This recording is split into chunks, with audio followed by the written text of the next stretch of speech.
So, welcome back to the adventures of Robin Hood and the Merry Men.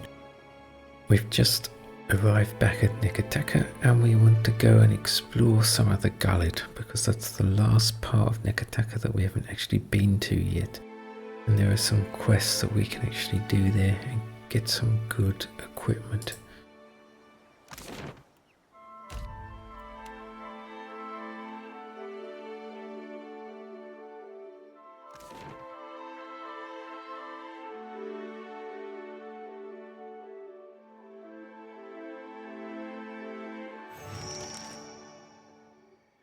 You leave the bustle of the crowds behind, making your way along the winding path into the Gullet. For a time the path ascends the mountain, even so the cramped walls and run-down Huana buildings close in around you, obscuring your view. Come to a dark passage cutting through the mountain, just wide enough to accommodate a wagon. The path here descends steadily into the rock face. After a lengthy journey through the dimly lit tunnel, you come to the gates of the Gullet. The stench hits you first, a foul mixture of rot, stale air and bodily odours. You notice a guardsman pushing a cart heaped high with mouldering food, which must account for some of the smell. Ahead, the homes of the Gullet emerge as a collection of lights amid the darkness. You hear the rush of waters below, and a frigid breeze wafts up from the unseen depths like exhalation.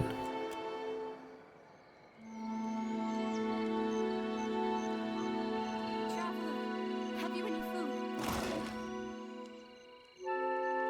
Oil, ratiti wood, amber. Surely you've a scrap to spare. Gaunt Ruparu woman grabs your leg. She pawns at you with a weak grip, fingers bone thin and trembling. Mercy, traveler. Never have I been so hungry.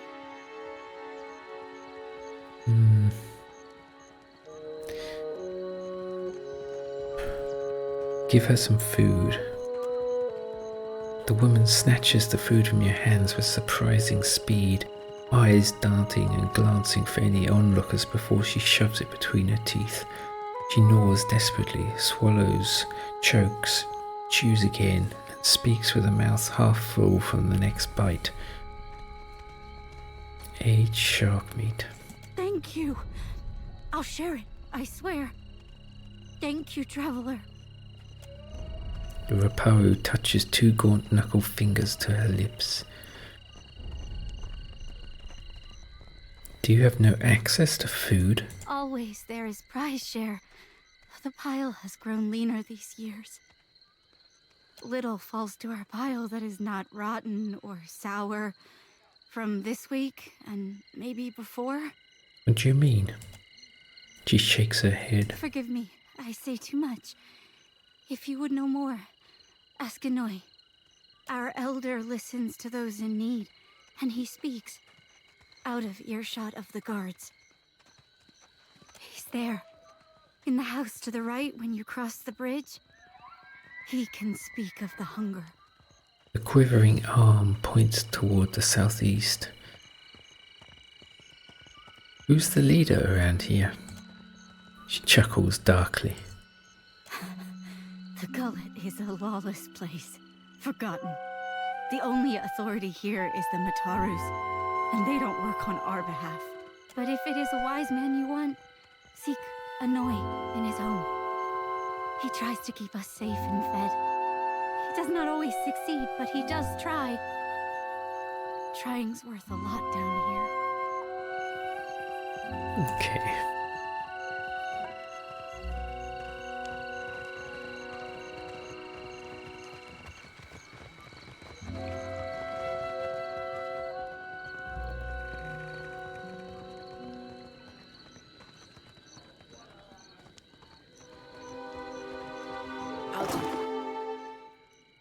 Inca cave corals.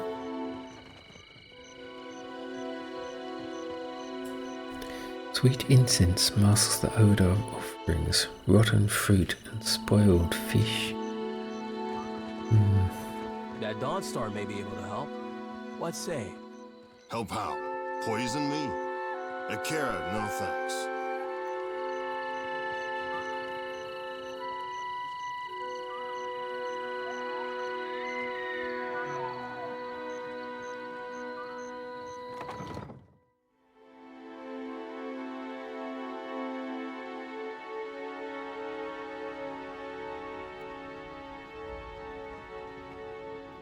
The woman bends over a pile of dried bitter-smelling herbs. She's crushing and mashing them on a dirty scrap of parchment, coughing with effort.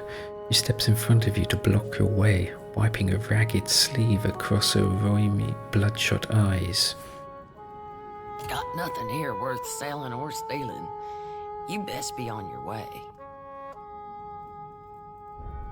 That's a perception check. Are you ill? You hear muffled hacking and the unsteady rhythm of laboured, wheezing breaths coming from the back of the room. Nothing a little ginger root and some bed rest won't cure. Please, let me be. She takes another step, blocking your view of the room beyond. The herbs on the table give off an odour that scratches at your throat. Alchemy. Blood, moss and cave coral. That combination clears mucus from the lungs. Someone must be very sick. Could use your skill at the Temple of Gone. A chuckle turns into a cough. Could use it here. She wipes a fleck of blood from her mouth. There's some sick Ruparu in the back. Not much I can do for them now besides keep them comfortable. She looks at the crimson speckle on her wrist. And hidden. Why are you hiding sick people? Because they've got Drowner's lung. Spreads like gossip and kills even faster. What's Drowner's lung? A gift from the Valians. She scowls, dabbing the rheum from her eyes. Oh God, I think I have dead Drowner's lung as well. Fills your lungs with fluid. Gets you coughing all the time, trying to clear them. One of my patients coughed so hard, she broke a rib. Eventually, it gets so bad, you can't hack it out.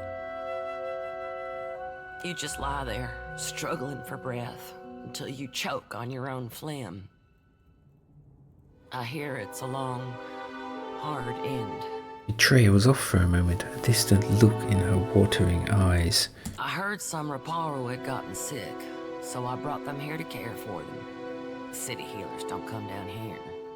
She frowns and gives her nose a vicious swipe. Realized what it was when I heard the rattle in their chests, the way they gasped for air. She wipes the back of her head on her leg and shoulders, and shudders. Only cure is an elixir made with pine seed oil. It costs a lot, though not nearly as much as an epidemic. Still, if news of this outbreak gets out, these poor souls will get tossed into the old city. No one with any money in Nekataka spends it on the Ruparu. I see. Is there any way to get a cure? You can get nearly anything on Delver's Row. Only trouble is finding it, and paying for it. Unfortunately, the children of the Dawnstars don't have many connections in this part of town. She turns away, whooping and hacking into her arm. But I bet you could find someone at the tavern who knows where Delver's Row is. Criminal types like to wet their throats after a long day of lying, cheating, and stealing. Chuckles herself into another coughing fit. What interest do the children of the Dawnstars have in the Gullet? About the only honest one. The Ruparu here are treated like garbage. Even made to eat garbage from that scrap heap opposite the lift. She shakes her head. And Dereo and his Principe scum took advantage of the neglect down here to set up the black market on Delver's Row. Dereo? He runs most of the criminal mischief that goes on here. Some say he's an old Valian traditionalist.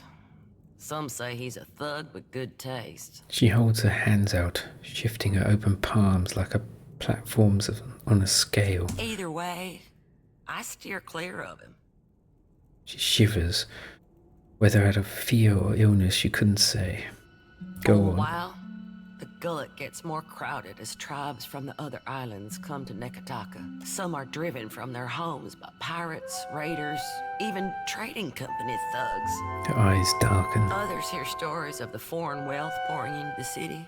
What they don't realize is most of it flows between the foreigners and the palace. She makes a circular motion with her finger.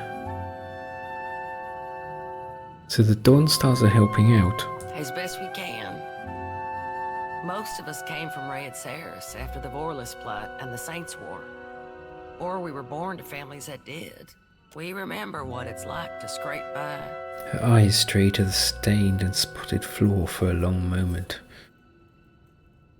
Then maybe Delver's Row spreads some of the wealth down here. That's what Dereo and his people say.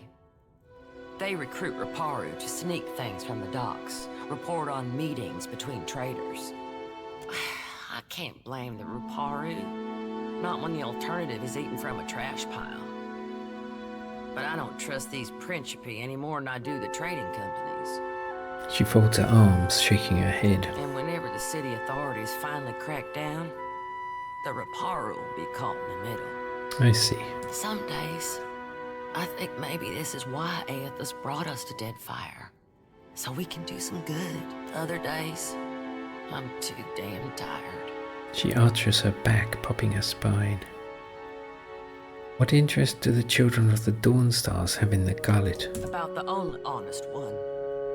The Ruparu here and Dereo read and his this. Principi Let's discuss this scum, another till time. With Eothas' blessing, I'll still be here. Need something. Farewell. Let's see what's here.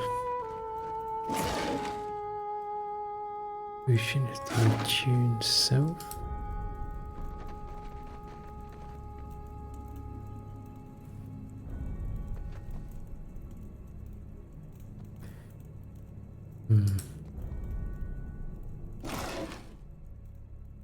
Potion of iron skin.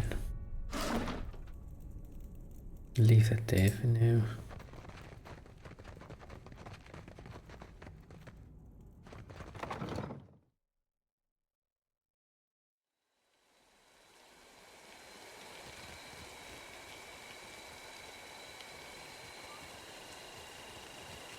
I have no idea who Thelis is or why she has a house here.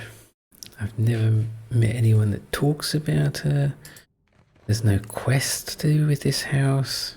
It's really strange. Toe clothing, carp, blood moss, lava, razor kill.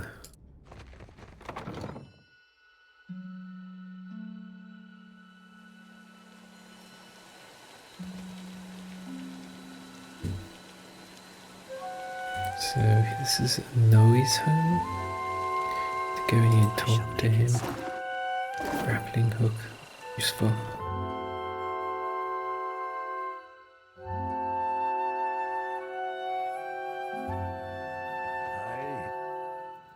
An elderly Ruparu man squints in your direction before blinking profusely. He hobbles closer, bare feet slapping the splintered floorboards of his abode. What say you, boy? He peers steadily into your face, blinking faster all the while. Man's arms are thin as sticks. Teeth he has are yellow or black from years of malnourishment. Can you see me? How do you know who I am? I see much and many things. I simply do not look with these eyes in the same manner that others do. I have heard much as well. People speak of your kindness, Watcher who chases Eothas. I also hear the Ruparu's heartbeat, grown thready and pained. Now a Watcher comes to the Gullet, as Ateira has shown me you would.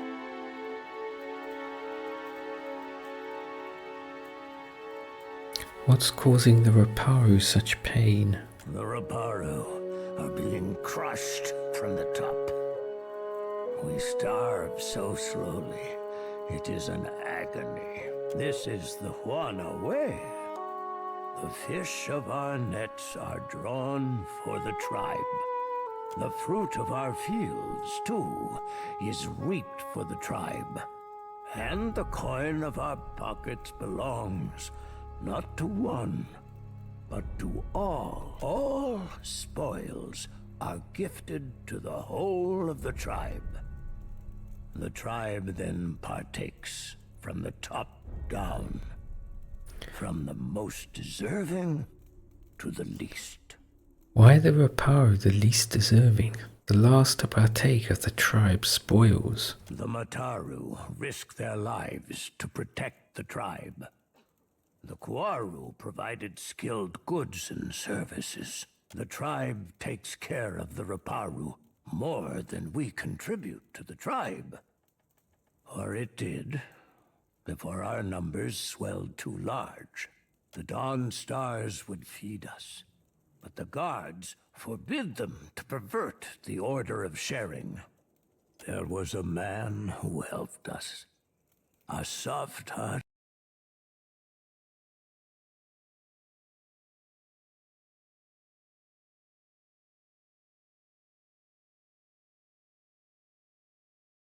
Damn it. Let's stop there. But for days now, we've had nothing. What happened? Ulug was never late with his shipments. Always very conscientious. A good boy. For him to disappear for several days without word, he must be dead. The Queen refuses to increase our share of the prize share. Without Ulug's shipments, we will surely starve. I am asking you, what else can we do?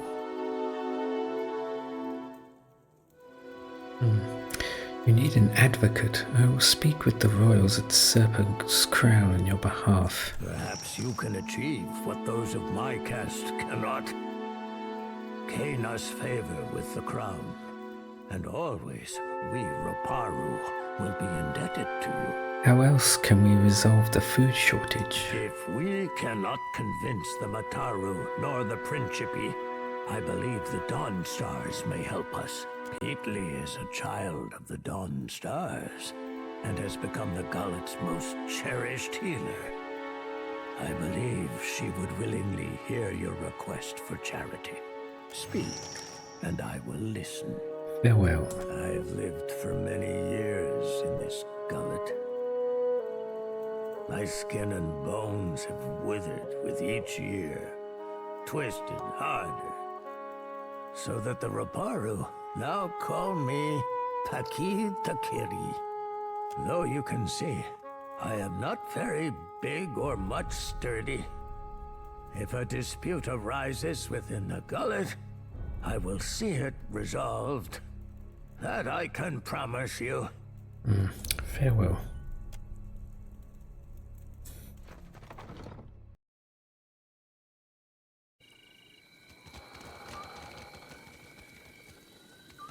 They took him. For what? Bataro's this.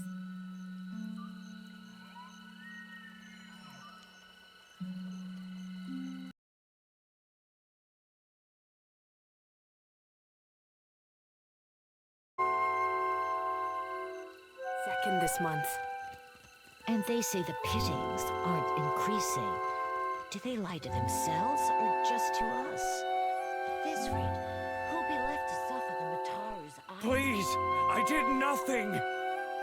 You see a man being dragged along a rickety broadwalk towards a rusty cage that swings over the abyss. He strains against the guard's grip. The guard delivers a savage backhand. Enough! Or do you wish to consign her to the old city as well? The warrior casts a meaningful glance at the woman standing a short distance away. Let him go! She screams at the guards, but she doesn't dare approach. The man notices her. His face lifts up with shame. Biha, I'm sorry. Your tongue flops like a dying fish. I tire of its stink. Lower him down!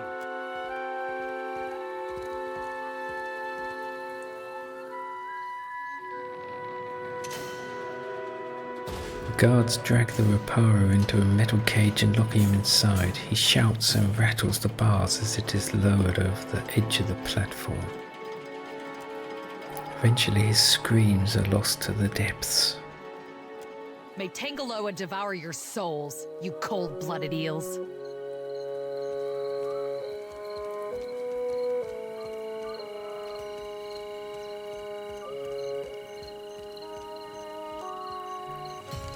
We have to talk to her, but first we have to go down in the lift. The Gullet is no place for outsiders. Guard folds his arms, watching the activity on the walkways through slitted eyes, a coral piercing just from his lower lip. He notices you with a sharp nod. Why was that man sent below? Ruparu?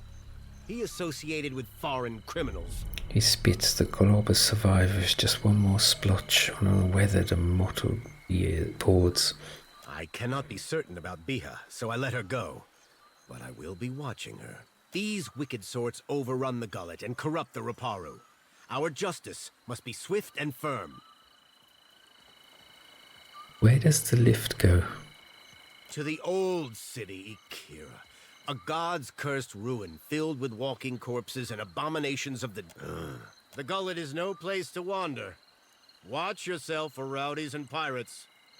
I want access to the lift to the old city. Are you mad or merely lost? That place is a punishment for the lowest sort. He waves a hand towards the exit. Go and explore someplace with pleasant views and fresh air. The harbor, or Periki's Overlook. Nekataka has a rich history. Some of it lies buried. I must see it for myself. He shakes his head. It's your neck, Ateira. He whistles and the guard standing by the lift looks over at him and nods. We will leave the lift down there for half a day. That should be enough time to come back to your senses. After that, you are on your own. The guard will let you pass. Though I urge you to reconsider. I think I can handle it.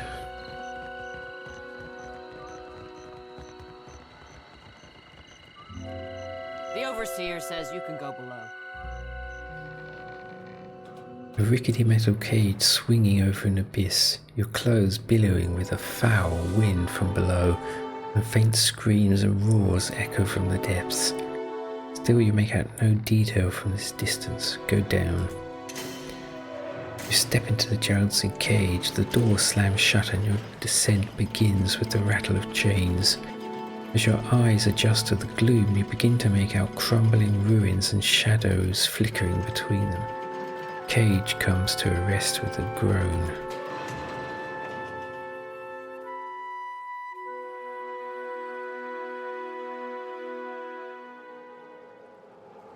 I don't know why the people get out of the lift. They could just stay there. And then when it goes back up, they can maybe get away. There's like no one forcing them out.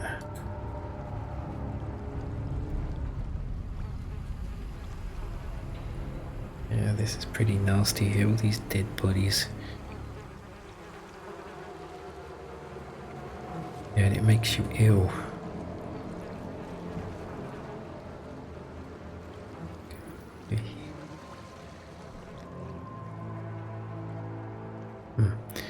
Something. Sneak.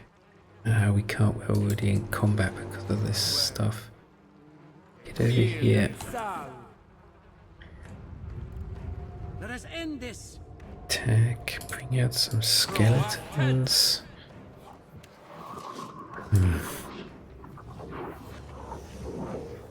And buff us with some resolve. Made Marion. Put this on here, recall agony. Get over here, out of these dead bodies.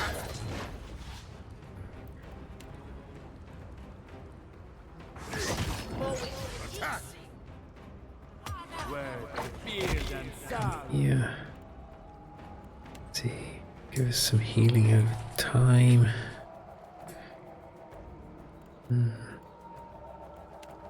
fact, I will go for this one.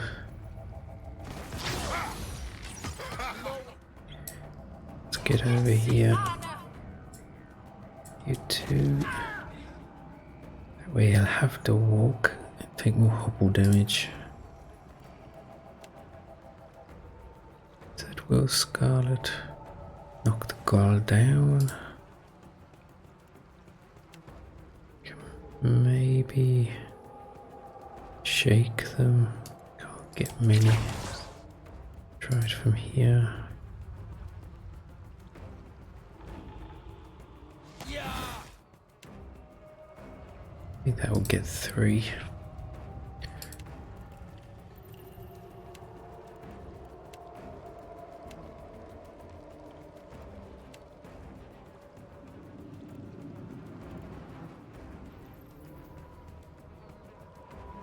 Cast Infestation of Maggots. Some of them look like they're already infested with maggots.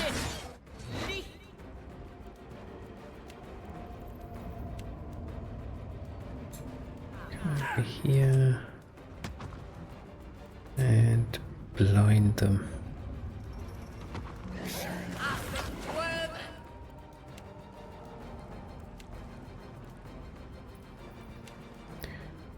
And give us some might.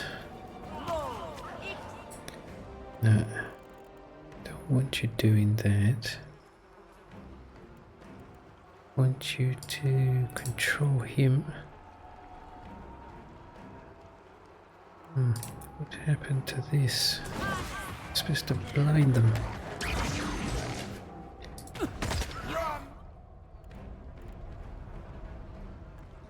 Let's do this and heal everyone, because it'll also burn the undead. Looks like we got that one. 10 seconds. Do with these skeletons again.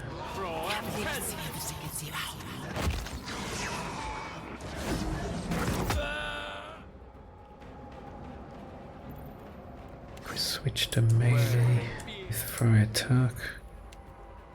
Will help.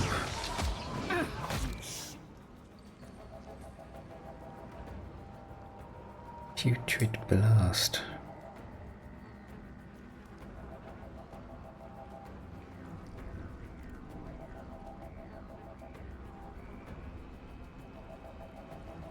Mobilized. I think that was what blew us all back. Yeah.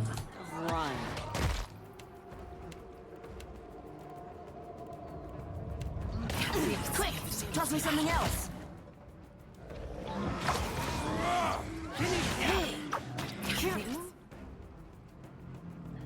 Who's low? Get the doggle. I can interrupt him.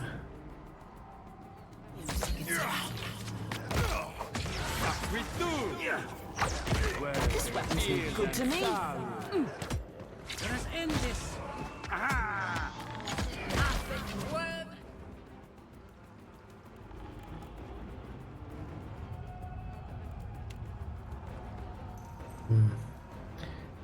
Go for this one.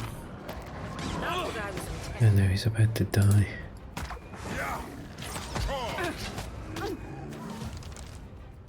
The Putrid Blast here is, damn it.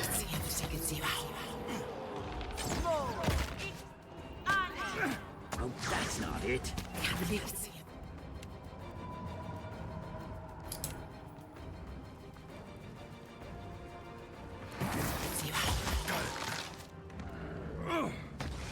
Stand together. Take this. So, yeah, maybe cast Consecrated Ground. You can give us light of the moon's light. So if they're, when they do this shake and have this symbol, that means they're about to explode. So you either have to move away or interrupt them or kill them. Don't know if we can do that. Try and stun them. Yeah. This better try something else.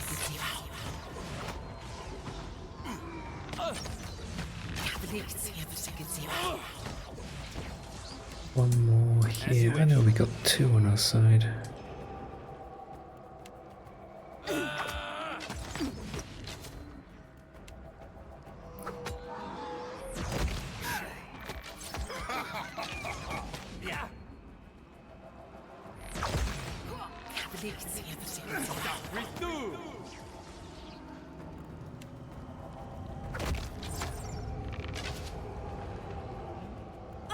Which back to melee to ranged, and you as well.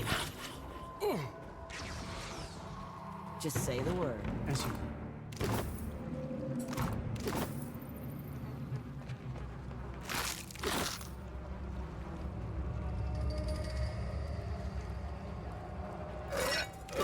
Can do.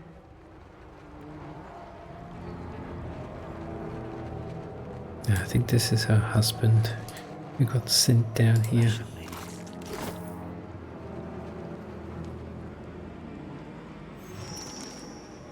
His body has been savaged by many claws and fangs. A cloud of essence hangs over it. You recognize it belongs to Ruparu, the man you saw lowered into the gullet earlier. His soul remnant pulses with urgency. Read the soul. Prepare yourself for a now familiar jolt and feel yourself pulled into one of his memories. You're being dragged into the cage, but you're not looking at it, or at the darkness below. Soon there'll be nothing else for you. Overseer Hittinger is holding the marked coin, the Sulanet, and glaring at you. You already tried explaining yourself, but it's no use. He knows where you got it. Tucks it into his pocket. Instead, you look at Biha, furious and heartbroken, where she stands beyond the guards. There's something you need to tell her, but she's so far, receding farther by the second. Call what you need to tell her. You're standing in front of a man. His dark, wizened face reminds you of old leather, but a delicate work of embroidery rests on his lap. He holds out a purse with long, fine fingers. It's heavier. It's probably more money than you've earned in your entire life. You try not to let this show on your face. You know what to do. The crime lord nods at you. Yes, Dereo. He wants you to pay off one of his associates, bring contraband from the Ardra mill. You've done this before, but never with so much money in hand. You realize he is still talking. People are particular about security, but show them the Sulanet, and they will let you pass. You pat your pocket for the marked coin. Yes, it's still there. You leave the lair of Dereo the Lean and zip through the narrows, past the Svev chewing guards, left at the four-way intersection and left again to the gullet. Your hands are shaking, and you remember the rumour Biha told you about, of a merchant captain at the tavern. The money is heavy in your hands. It's a risk, but you realise you've already decided to take it. Approach the tavern with your heart in your mouth, realising that you can't just walk in there holding Dereo's purse. You need to hide it. Fortunately, the rubble around you offers plenty of hiding places where no one is looking. Clear some stones out of one corner and hide the purse beneath them.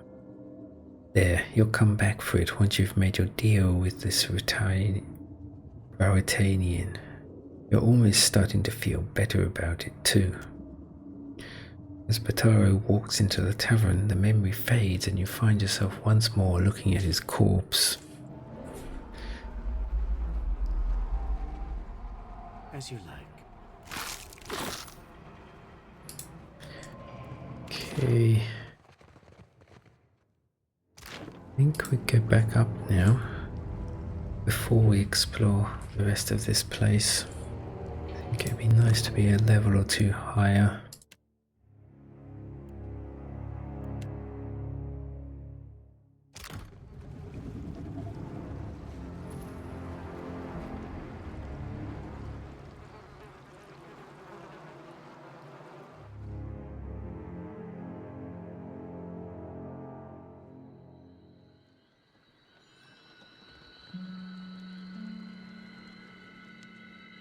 So let's go to the pub, because it's getting dark and we should sleep. I've also got this drug crash, so I need to sleep or take some more drugs. What's this? I shall make it so. Mouth jar. And the gold that Rutaru's burying. Just say the word. Not a problem.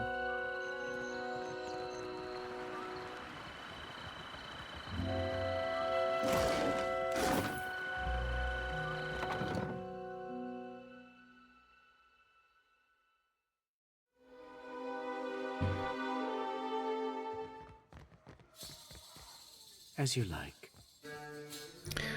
What wind, redolent of vomit and mould, wafts from the hole. How did you hear that? About the boss? With my own ears. Yena. Dereo said there's treasures. An Orlan-covered toted ear tip in sable fur leans against the bar counting change. She gives you a wide, easy smile when she notices your approach and slips the coins into her pocket with a wink. Hey, fresh face. Welcome to the hole. Just got 2 rules, yeah? Keep your hands to yourself and don't fall in. Need something? I'd like to buy something. What you need? I'd like to rent a room. I've got just the thing for you, fresh face. Just the thing. Do you prefer spider free or spider full? Yeah, so we can... It's here for 100. Let's see what there's to buy here. Lager, grog, rum, arak, Grenadier and mead. Will, dexterity, both. Need one. I know I'm a sleep taro tonight. trap when I see one. Need something?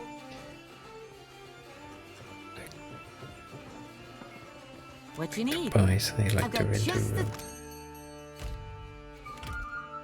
Shh! Have you lost your wits? Okay, got rid of the drug crash.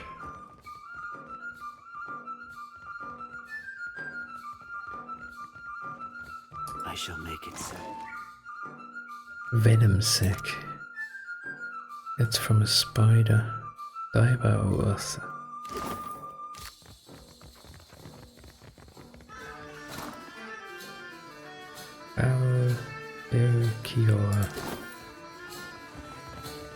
Okay, we can go here because there's like an ogre that you can recruit for your ship.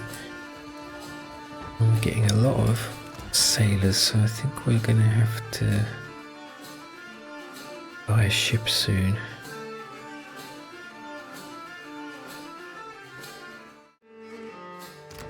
Yeah, so we have to get another boat.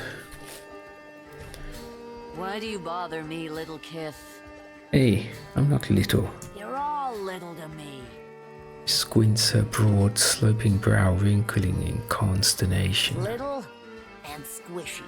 You enjoy working here? No. She knocks a fat goblet of spit. She hocks a fat goblet of spit. It lands beside the food she's preparing and Gullet splatters. Illness. The beds are too small. An imp tried to nest in my hair. And Firna, the tavern keeper, refuses to give me more than 1 day off a month. How am I supposed to hunt when I am chained to this stove? She scrunches her face into a grimace. Maybe I'll become a pirate. Get myself a bird and an eye patch. You should join my crew. How do you mean? She narrows her eyes and regards you with renewed interest. We have need of a cook, and I admire your work. I don't work for free. She grunts. Give 450 copper. Will this satisfy you? She examines your coins for a moment. They look tiny in her giant hands, almost like a child's plaything. She shrugs. Yeah, this will do. For now. She pats her meat tenderizer thoughtfully and gives you a small nod.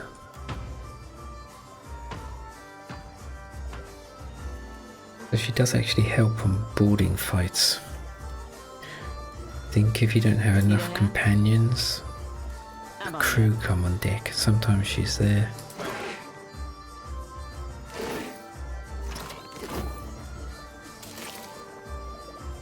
See, Onyx, Perception, Disease, Defense.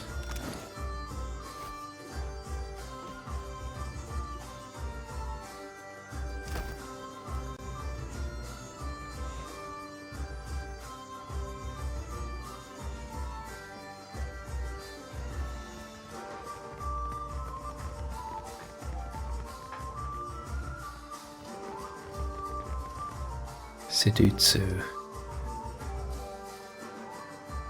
Ah, we forgot to talk to his wife. The Rauitainen sits ramrod straight on the table. Near her are half-empty liqueur bottles and a small porcelain cup. Both smell of anise. It looks like she's trying to blend in, but her unnatural stillness and her bright, spotless attire make her stand out like a reef fish against the rocks. Eyes find yours. Mommy! I am here, Sedūzo Nui. Do we expect any foreign merchants today? Sedūzo keeps her eyes on you, even as she speaks to the soldier. There's only a brief We do not, pause. Sedūzo Nui. The captain shifts uncomfortably. Then state your business quickly. I want to avoid another surprise. She glances around quickly, as if she expects someone to jump out from another corner of the tavern. Oh well, now we have to first go and talk to the wife of the man who died in the Gullet. I forgot that.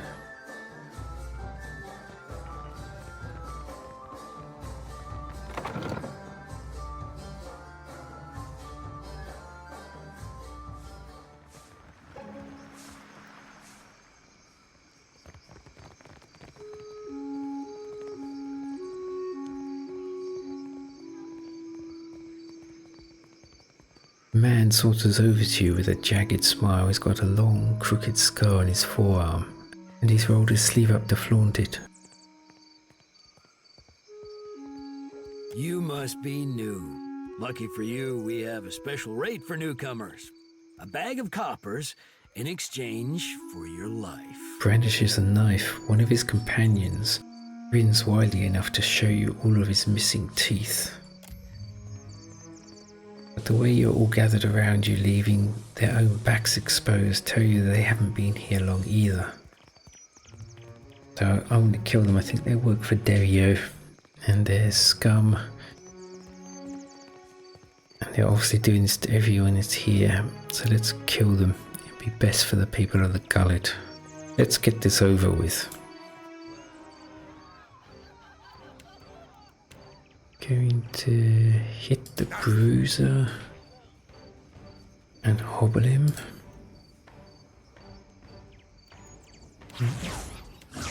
Off yourself and come over here. Little John, get out the skeletons and then help Azim.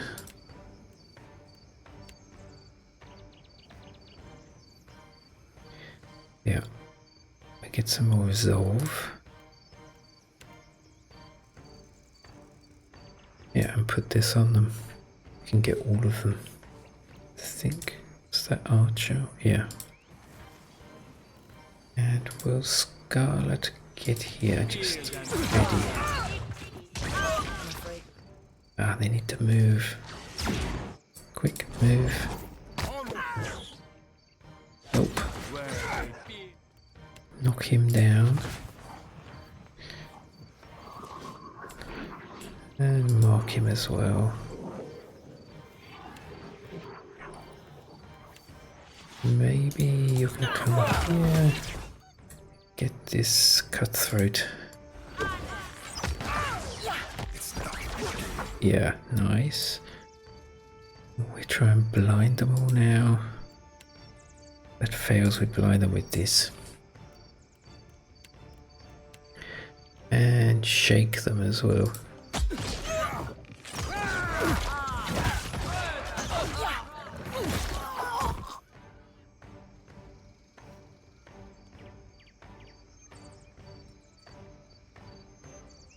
Oh, that one's doing badly.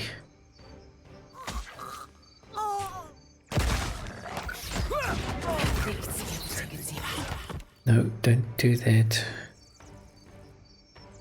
I want you to get some more skeletons out. I can take them out.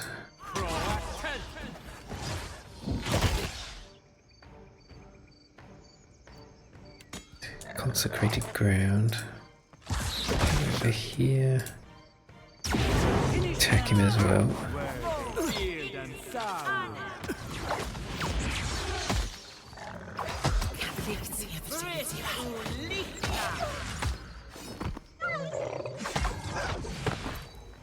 I'm here. I'll take it.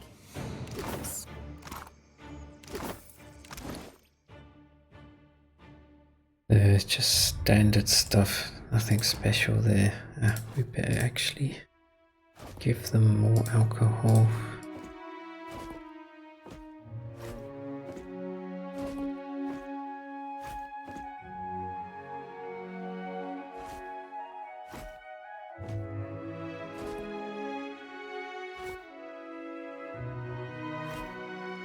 And top up their food.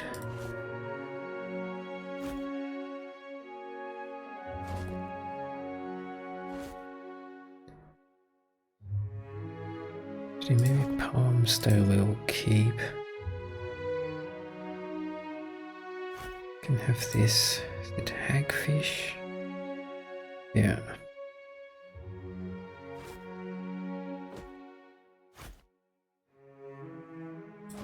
Seem to be running out of vegetables.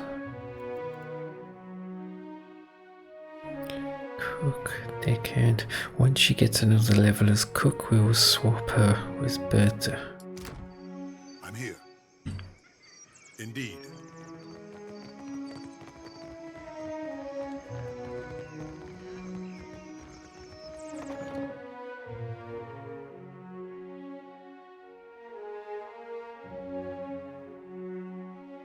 Was taking Bataro not enough for you?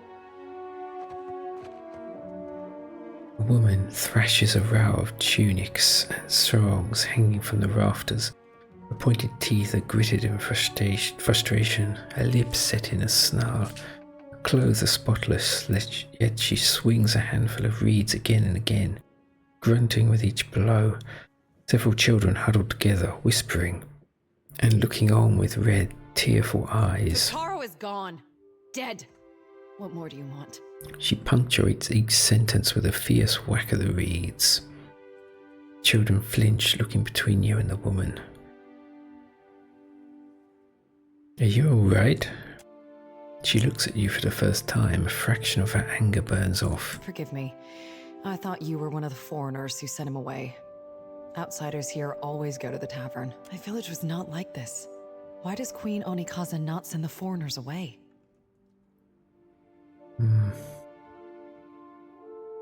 How did you know the man who was lowered into the old city?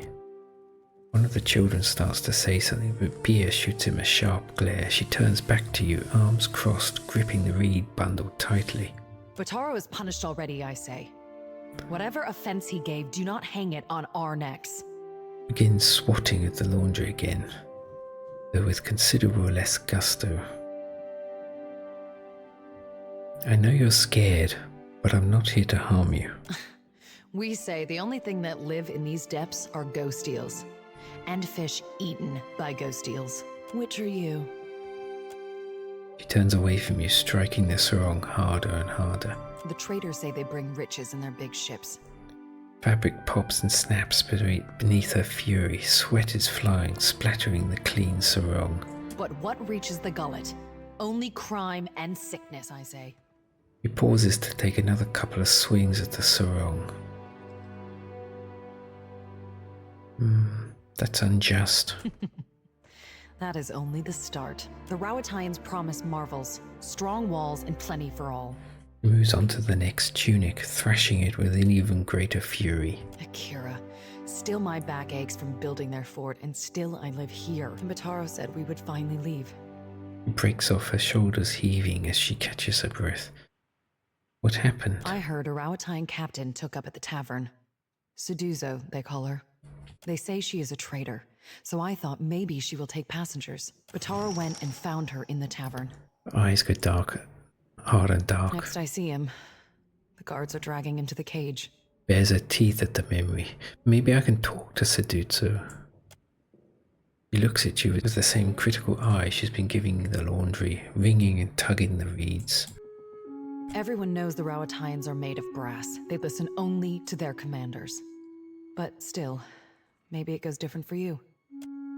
She looks around, taking the hanging clothes, the huddled children, and the warped and splintered walls of the shack around them. Taro took some coin. Everything he scraped together working on the docks. And he went to bargain with the captain. I would offer it to you, but it is probably in the old city with Taro. Or in someone else's pocket. Found the money Taro hid. Take it. That much copper would only bring suspicion. Besides, maybe Sedūzo will accept it in exchange for passage. Can you take a different ship? Shakes her head. Many ships leave from Queen's Birth, but the Valians take slaves. Slaves? He lowers her voice and glances furtively around. They say the Principe smuggled goods in the caverns below, but I cannot trust such people. But the RotHians have mighty cannons, and a big homeland they abandoned for ours. Perhaps there is more room for us there. I found Taro in the old city. He's dead. Of course. I only hoped. She breaks off, shaking her head. It is no matter. Thank you. How many of you need passage to RotH? We are 6.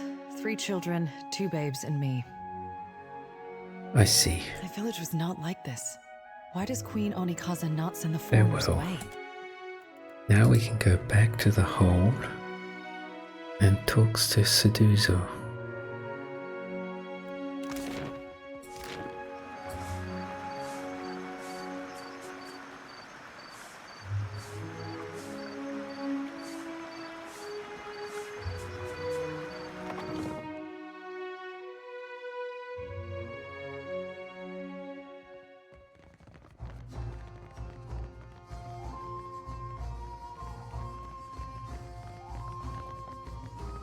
What is your business with me?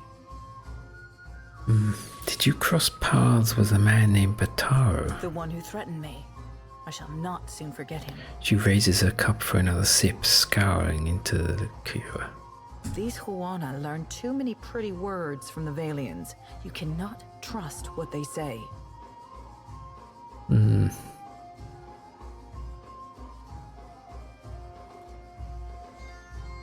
Those pretty words too big for you? No, but I do not like wasting my time.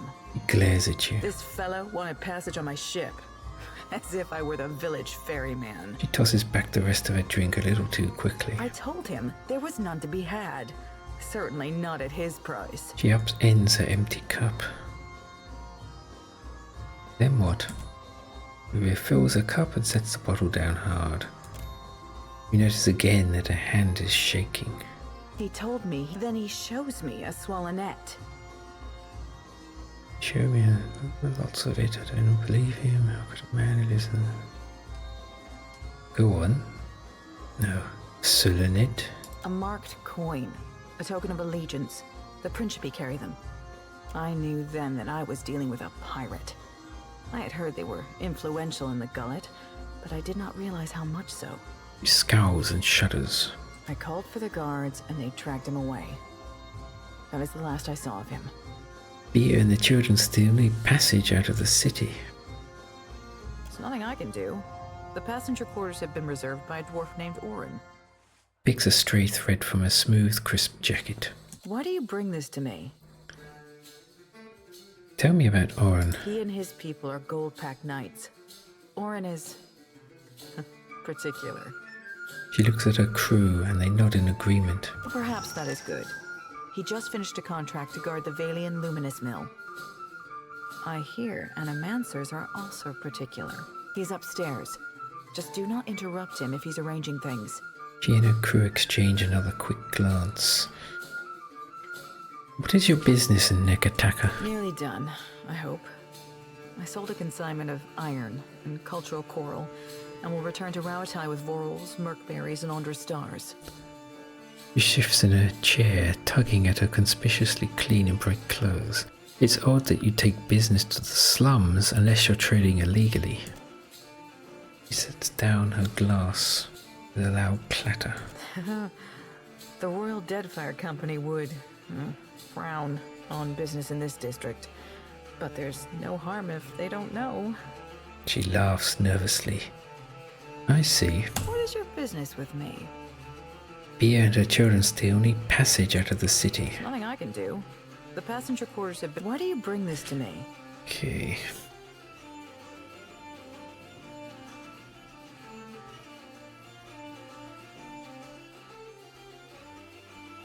Sedūzo and Enoi, they have little here. Think of how they could benefit from the RotH and culture. That must be the first time I've ever heard civil speech in the Gullet. She nods at your use of the respectful suffix. Very well. I could take 3 more in the hold, and no more. Orron and his crew have reserved the berths. The children are very small, surely you could take more. I will already have to abandon crates of cargo to make room for these 3. Plus, the food and water they require. Very well. Send them to me. The sooner we leave, the better. She shifts in her chair, looking around the tavern as if she expects someone to jump out at her. Farewell. Now we go upstairs and try and talk this paladin out of travelling on the ship. If that goes wrong, we shall have to kill him.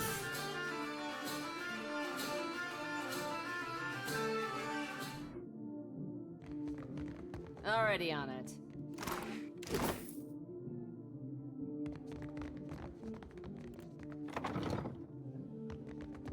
Another of those rooms that looks like God Eothas has been living here.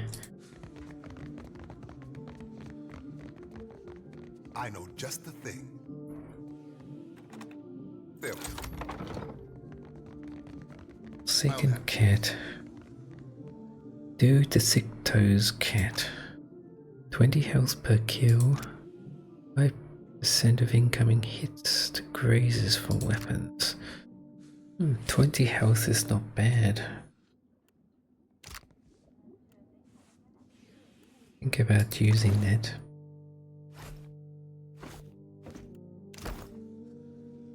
I'll take care of it.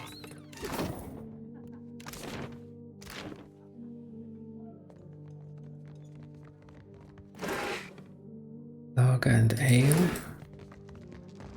Let's go outside onto the balcony, see what's there.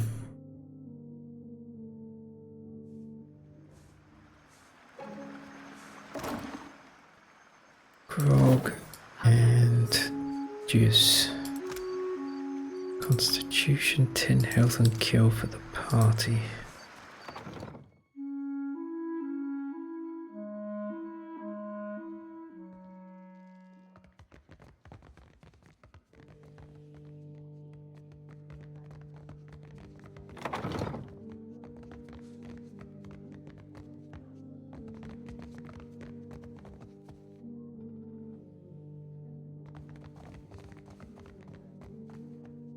Never seen them in these positions before. Normally there's someone here.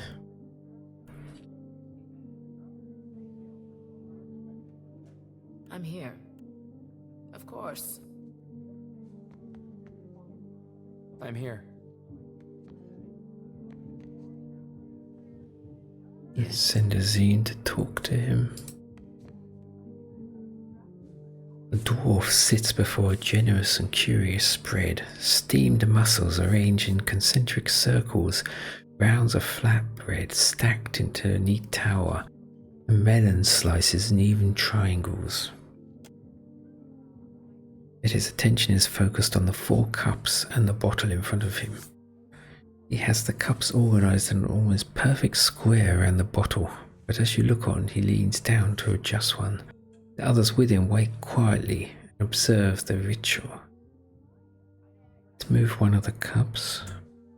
Collective gasp from the other mercenaries. The dwarf gives you a warning glare and maneuvers the cup back into place. Don't do that again. I'm serious. What's he doing? The dwarf ignores you and continues nudging the cup. He does this every time. Just have to wait. Holding his breath, he takes the bottle and measures an equal serving of wine into the cups, making 3 or 4 passes over each.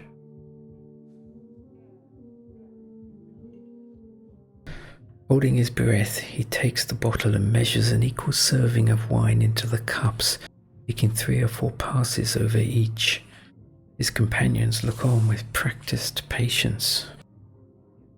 At last the bottle is empty, and he places it in the exact center of his square, picks it up and puts it down at the same spot twice before he is satisfied. They all take their cups and drink deeply. At last the leader turns to you. I hear you brought passage on Captain Sedūzo's ship. Indeed. The good captain has 4 adequate berths, all equally sized, all facing the same direction. Sips his wine. And she's promised to leave promptly. A most agreeable What would arrangement. it take for you to cede your spot on Sedūzo's ship? Out of the question. We're due in He sips Tekano from for his another cup contract and immediately those runs a requirements already folded made. handkerchief around the rim. And we have already paid Sedūzo. He shivers I with couldn't possibly dread. take back the same coins I have already spent. Intellect. I'm booking a passage for a family, but Sedūzo's only has room for 3 of them, so they will be split. His hand jerks so violently that he splashes a few drops of wine on the table. He mops them up, a rigid and pained expression on his face. And you'll be stuck with half of them for the whole journey. Won't that be odd? I think the guy has OCD. He's still dabbling at the spilled wine, but something brittle has crept into his frown. His companions shuffle nervously. The last Orron pushes back from the table and looks up at them. The gold-backed knights file out together. We must find a more suitable ship.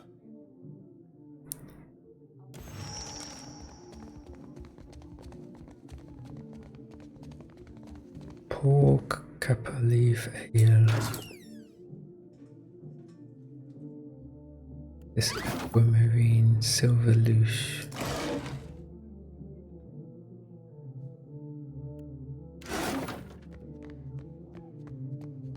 Hey, I think we've been able to get enough room for everyone now.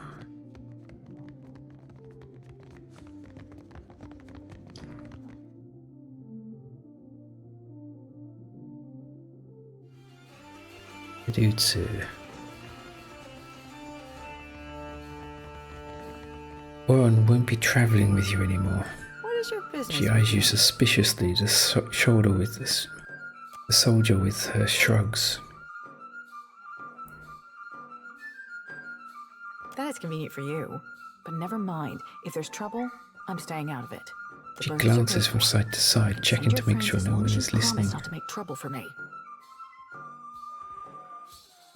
He looks at her crew and makes a twirling motion with her finger. Farewell.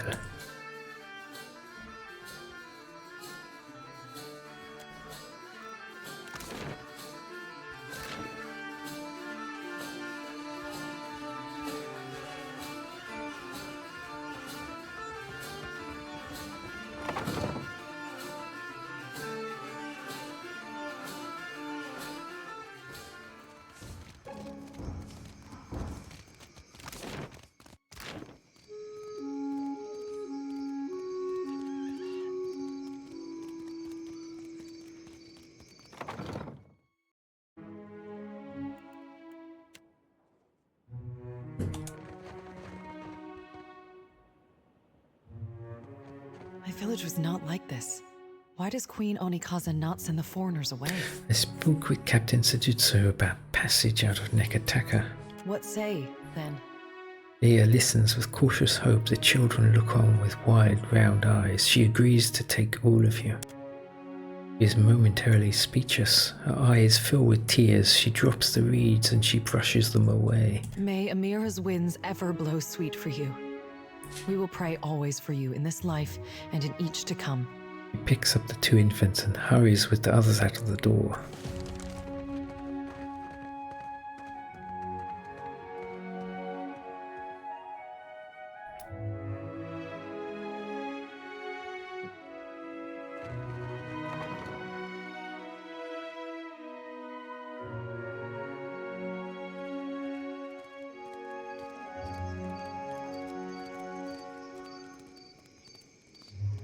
You've caught the eye of someone important.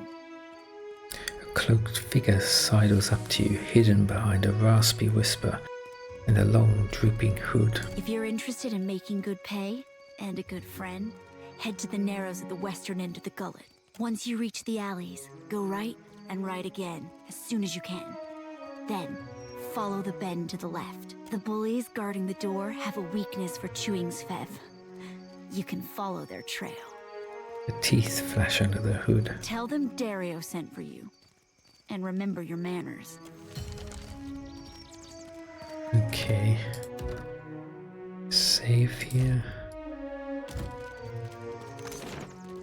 We have to go over here now. Try and find Dereo's lair.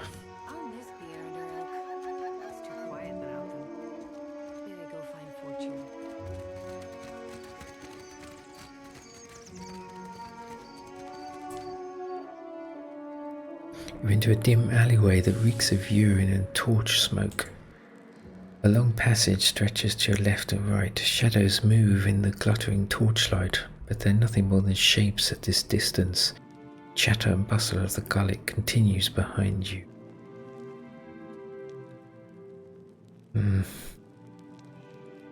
Right, forward. Forward. Right. Forward. Retrace your steps to the exit.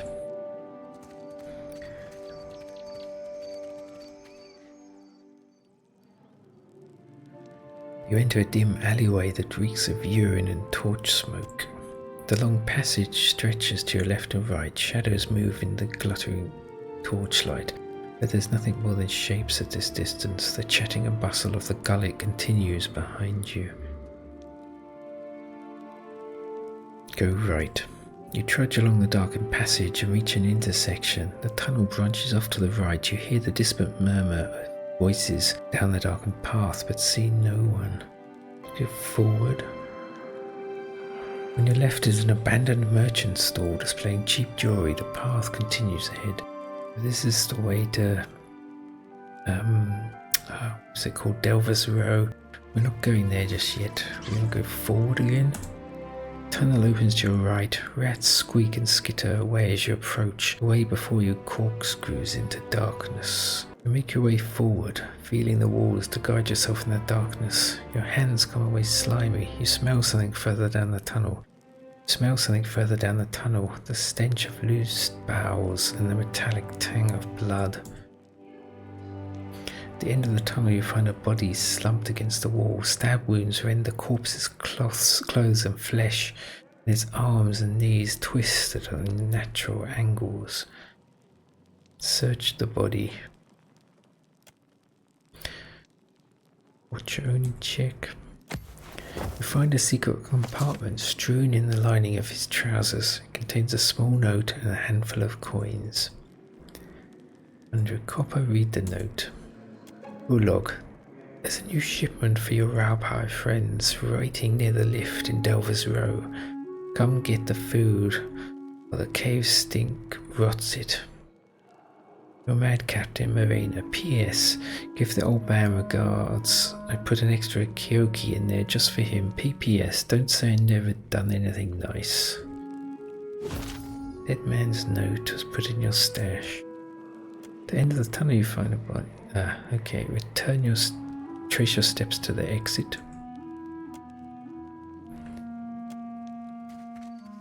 We have to go back in again and now try and find Dereo's lair. Go right. Think right again. More branches off to the left. The floor around the entrance is splattered with something as thick and dark as tar. It looks like Svev.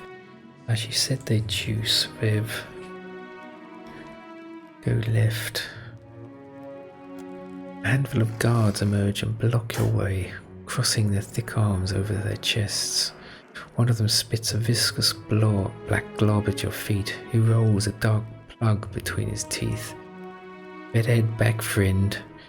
It's invitation only past here. Dereo sent a message for me. The guards nod and let you pass, chomping loudly on mouthfuls of Svev. The end of the passage is a stately door crafted of polished mahogany. Through the small slit in the door you catch flashes of fire, cast shadows and bright textiles. The scent of sandalwood and cinnamon oil come to you on warm draft. Whatever's beyond this door, it's likely far more elegant than anything else you've seen in the Gullet. Enter the hideout.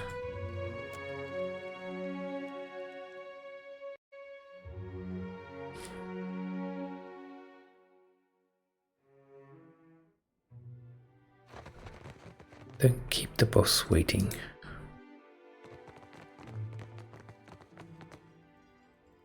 Dereo the Lean. Let's see what we found. Thin, long-limbed man holds a handkerchief in one hand and a threaded needle in the other. As you approach, he sets his handiwork aside, and you see an elaborate gold-work pattern embroidered around the edge, the same pattern that adorns his brilliant tunic. You also notice a strange bulk beneath the thin fabric of his trouser leg that runs from his hip to ankle. The hero of the Ruparu visits me at last. You must forgive the cryptic introduction, but I prefer to remain among the comforts of home. He leans forward with a squeak of leather and a rattle of metal. You see something protruding above his boots, the bottom of a leg brace. Though these are modest luxuries compared to those on offer. His mouth twists into a smile. But had I only known there was a watcher in my midst, I would have extended the invitation sooner.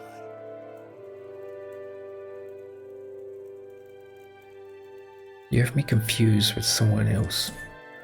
He laughs and hitches up his leg off his trousers, revealing the brace beneath. I have made a crucial miscalculation once before. I do not make them in matters such as this. Dagger gleams strapped to one side of the brace.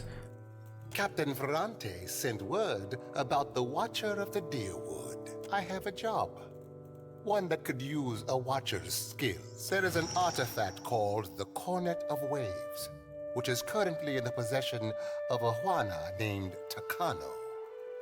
I would like you to liberate it. He flutters his slender hand in a way that resembles a bird taking flight. Most people of your standing like to handle their acquisitions themselves. Alas, none of my people are watchers, and you will see things they cannot. Tekano is a man of many vanities, as your special gifts will no doubt reveal. His villa is on the eastern edge of Serpent's Crown, just downwind of the palace. Pauses, tenting his fingers. The opportunist I first hired was too bold and found herself ejected from the district.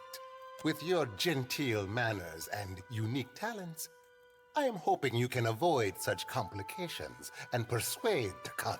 After all, it would be best to avoid drawing the ire of our Mataru hosts. When you have the cornet, bring it to me. I will pay you well for it, and you will find my favor useful in this part of the city.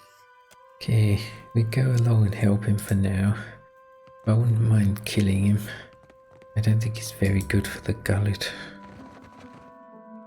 Go to the Gullet.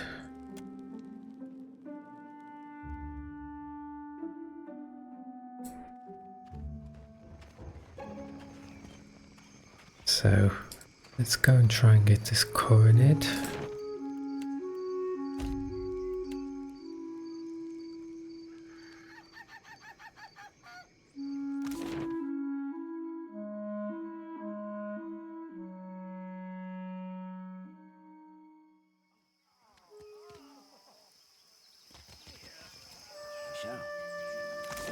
It's here, Tekano's estate.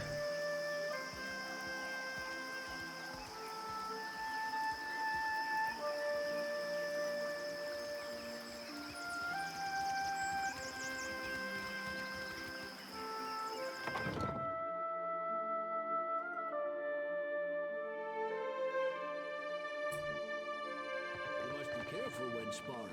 See the scratches on the wood? Okay, let's go and talk to him. An older Mataru man stands ringed by a younger Hoana. Apprentices or pupils, it seems, his robes shimmer with quartz beading and his perfume announces his presence from across the room. Yet beneath his finery he looks like a fighter gone to sea. Disused muscle flop around his arms, and flab plaids him like so many layers of silk. Looks up and notices you. Greetings, and He welcome gestures to the lavish room, puffing his broad chest out a little more. For what do you come to my villa? Beaming, he spreads his arms wide. Read Tekano's soul. Your essence slips from your body and Tekano's soul enfolds yours like a warm, oily thing. As his fears and questions seep into you, your perspective shifts to his.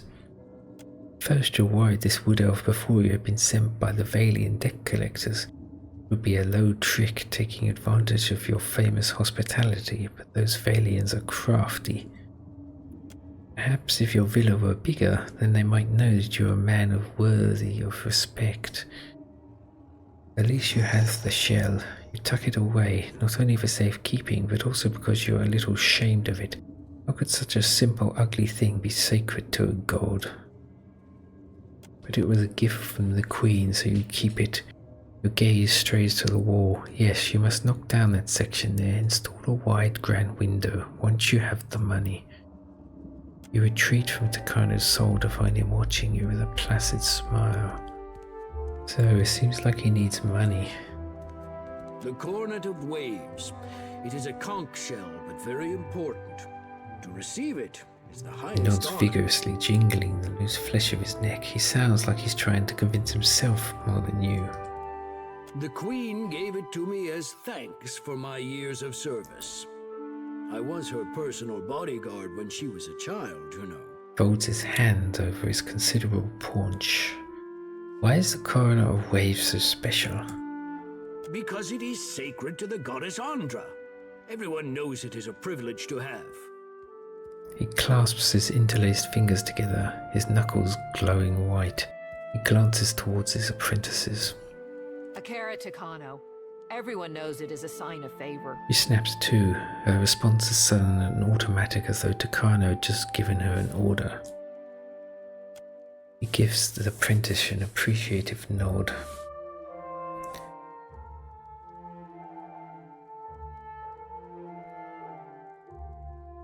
Andra is the goddess of loss. Legends say she calls the missing things to her with the music of the conch. Truly? Then I must hope she calls nothing back from me. Booming laugh has a nervous edge as he glances around his fine home. Generations ago, there was a similar shell. When the old city sank, Andra's faithful gathered around that cornet and prayed for deliverance. Leans closer, the storyteller's grin spreading across his face. An anonymous sing-song creeps into his voice. But Andra is not a goddess of mercies. Instead of lifting them from the ruin, she pulled them down with the shell and said they would rise when it did. Chuckles and leans back, clasping his hands over his generous midsection. That is the story, anyway. Macabre. His eyes twinkle with glee. I need the Cornett of Waves. But it was a gift from the Queen. It is unusual for a man of my standing to give such a thing away. This bluff.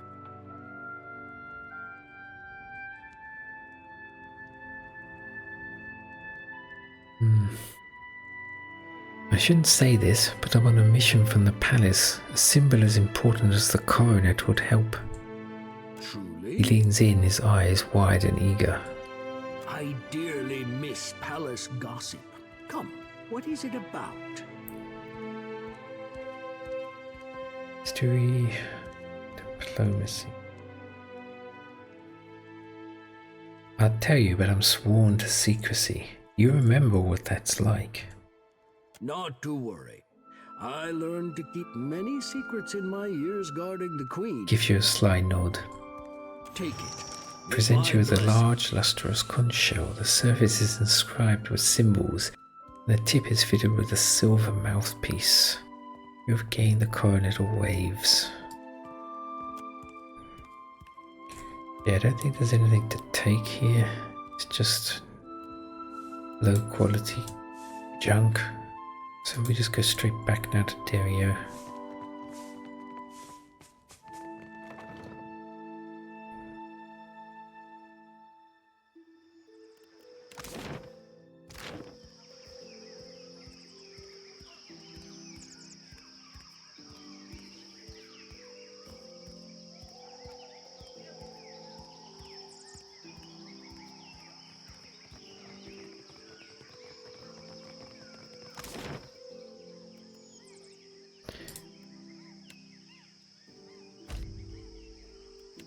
Cloaked figures spring in at the alleys flanking the street.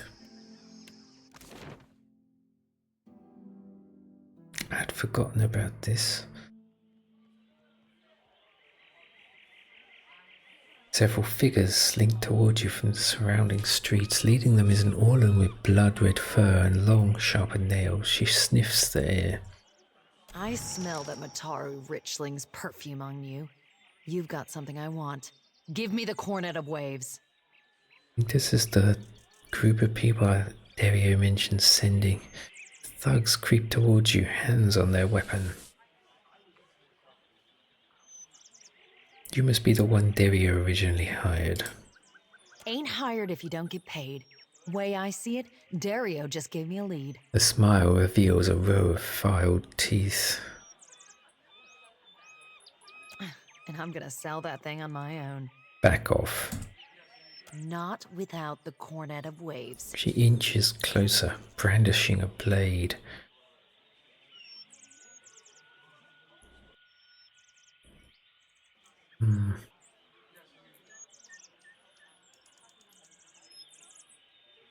Let's get this over with. So, discipline strikes, vigorous defense. Let's see, Bobble the fighter, and then we're going after the druid. Well, Scarlet can come over here. Get out some skeletons.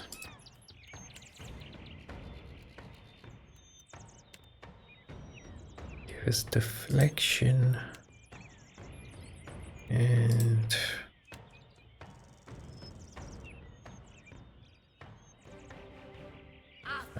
we slow them down if possible. Oh, no, come back.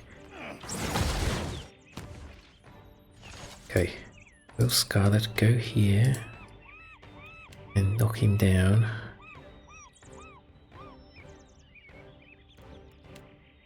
I will then attack. Blind them. And vest them with maggots. And Azim, who can you knock down? Knock down this fighter. Damn, I think we missed.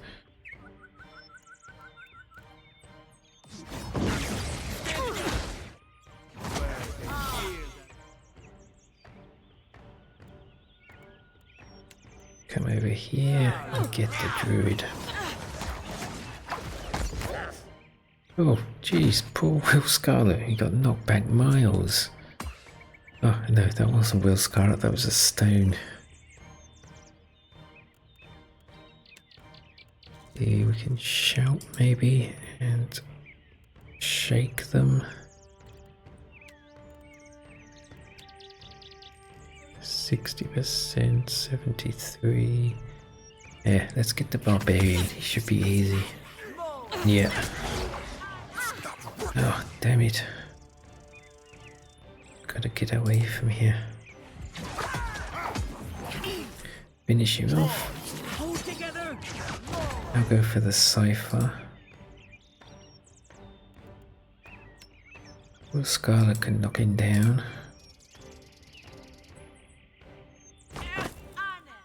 He blind them. Oh, wait. Yeah, no. Too many other people.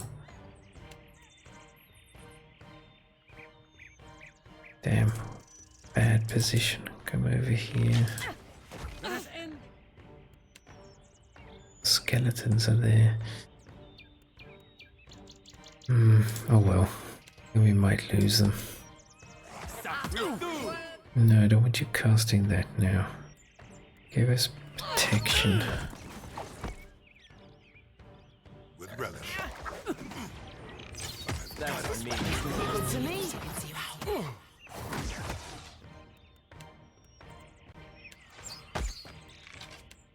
If you can stun Ateira.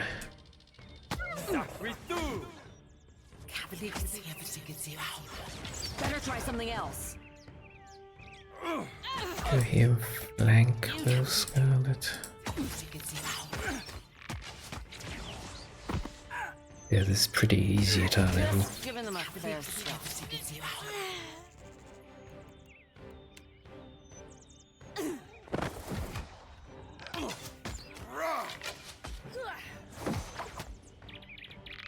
Onward. Toss me something else.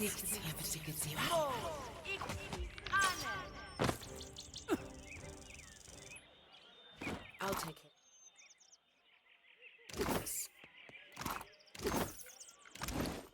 See, is anything worth taking? Stiletto.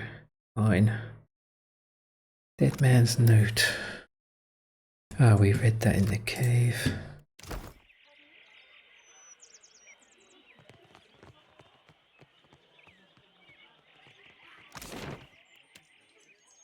Off to Dereo's lair.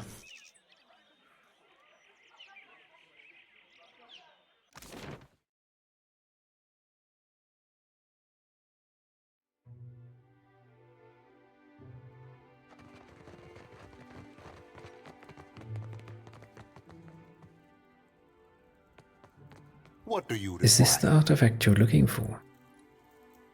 He examines the conch, tracing his delicate fingers over the Ondret symbols. Pleasure shines in his eyes. And now the real work begins. You must take this to the He underground. hands the shell back to you. It lies just below Delva's Row. It is where goods of questionable provenance originate.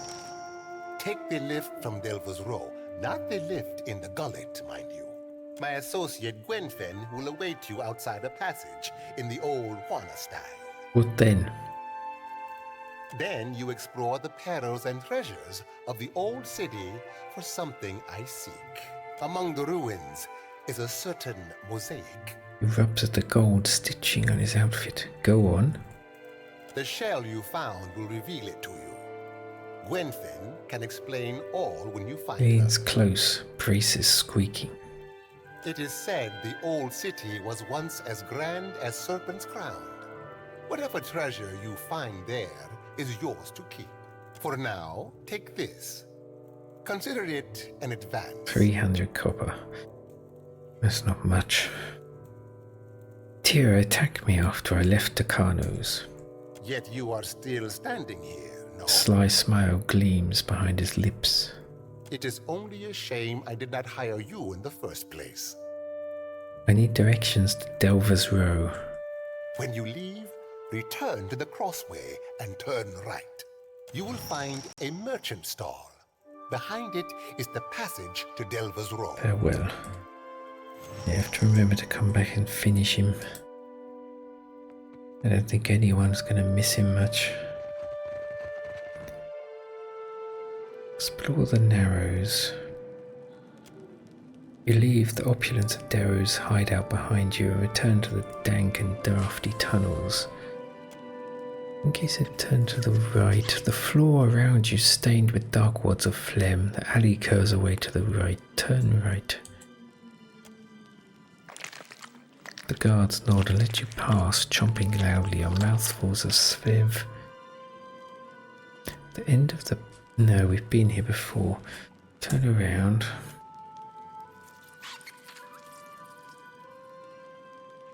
I think I did go right. I must have... I think I did go right. But it looks like I did turn around. Go right. You trudge along the darkened passage and reach an intersection. The tunnel branches off left and right. You hear the distant murmur of voice but see no one. Now I think we go right. Yeah. On your left is an abandoned merchant stall displaying cheap jewelry. The path continues ahead. Inspect the merchant stall. Laid out are various trinkets made from junk, necklaces strung with fish bones and shoe buckles, and bracelets with shards of broken glass. The curtain sways and flaps as if stirred by a draught. You twitch it aside and discover a secret passageway. On your left is an abandoned merchant stall displaying cheap jewelry. The path continues ahead. Go through the curtain behind the merchant stall. You check the tunnel one more time to make sure no one is watching. Then you slip behind the curtain into another passageway. You're walking along when several hooded figures materialize out of the darkness. Not so fast. You gotta pay a toll if you want to visit Delver's Row. Dereo the Lean granted me safe passage. The guards in the tunnel nod and let you through. Continue on. The rough stone changes to smooth cobbles under your feet. One lamplight shivers ahead, as yellow and tremulous as fear itself. Before you is a narrow cavern that writhes with shadows and echoes with music of jingling coins. Enter Delver's Row.